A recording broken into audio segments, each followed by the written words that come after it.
જોઈએ અગત્યના સમાચાર।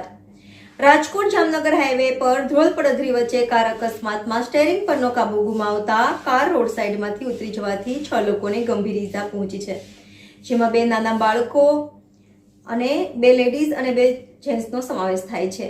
અકસ્માતની જાણ થતાં આસપાસમાં રહેલા પબ્લિકના ટોળા દોડ્યા પડ્યા હતા અને ઈજાગ્રસ્તોને સારવાર અર્થે હોસ્પિટલ ખસેડવામાં આવ્યા હતા।